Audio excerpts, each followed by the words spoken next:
I'm a bit stuck, to be honest with you. I don't really want to speak words on Reb Chaim because I don't really think it's really something that's for me. Talking some ideas here and there is one thing, but to be very serious and speak about someone that's whole life was Torah. So who am I? Mi ani mani to come and give my 2 cents on such a great person. It's not shaykh. But at the same time, how can we all not speak about him as much as we can and show the kavod that we must and that we really want to for such a great person? So being stuck as I am, I want to share at least one thought, one experience I had, dealing with the things we hear about, the awesome person and chacham and tzaddik that he was.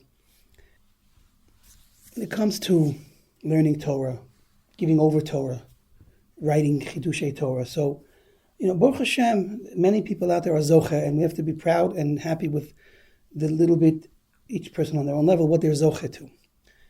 But when I heard about on the one hand, the discipline and the, so to speak, self-control of Rabbi Chaim Kanievsky, not at all concerned with giving over Chidushim when there's no real necessity for it.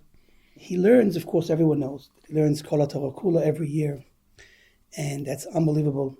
And we don't have to discuss, we all know already how unbelievable it is. But what fascinated me and really hit me and caused me to think about what are my intentions when I try to write an article or whatever I try to write or any of these things. He learns Kol HaTorah Kula every year, and when there's a leap year, so he has extra time. So what does he do? In that extra time, he writes some type of sefer. That the thought of it is just unbelievable.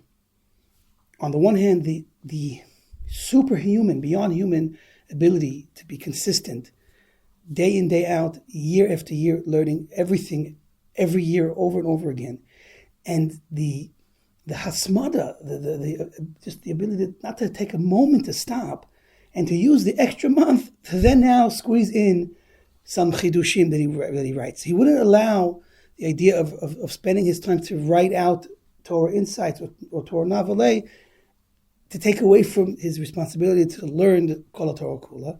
But yet, once he had that free time, he used it to write a whole new sefer that we have now, Baruch Hashem, that we can learn from.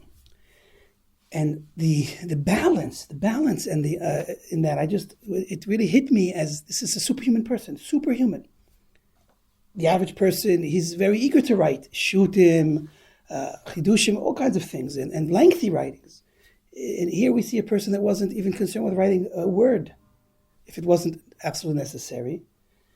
And it's humbling, and we all should recognize the idea that I take from it, at least, is to try to be a true Eved Hashem.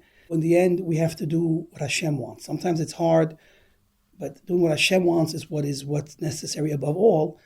And even within Torah, we think, saying a Dvar Torah, learning Torah, teaching Torah, writing Chidushei Torah, we think, okay, we're safe. In this realm, it's all for Hashem. But we know that there's Torah Lishma and there's Torah that is not Lishma. And we know that there are levels of the Torah Lishma. So we all have to try to just remind ourselves whenever we have a chance. It's not about me. It's not about what I want. It's about what Hashem wants. And it's about, doing for His sake. That's what the world was created for. And that's what the tzaddikim, specifically Reb Chaim, shows us, that at the end of the day, above all, it's Hashem's honor. It's Hashem's world. It's Hashem's Torah. And we are just meant to be delighted, privileged, and just jumping for joy. And when it's speaking about the tzaddik, these are the people in the world that make Hashem the most happy. They are the people that represent the perfection of what mankind can and will one day be. And to look at such a person, to think about such a person, to study about his stories and to study his works, all of this really just brings us closer to Hashem. We should be davuk b'Hashem. How? By being davuk with the chachamim, with the tzaddikim. That's how we are connected to Hashem.